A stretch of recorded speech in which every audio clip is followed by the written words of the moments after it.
बाहेरून आलेले इकडे थांबा, एका बाजूला, इकडे नाही एका साईडला थांबा.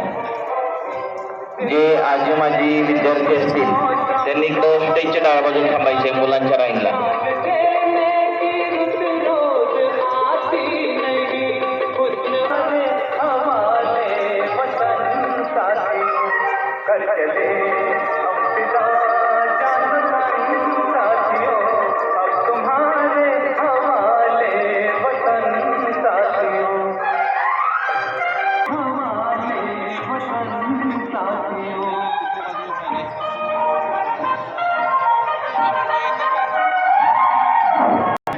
राष्ट्रगीत होणार आहे 7:52ला.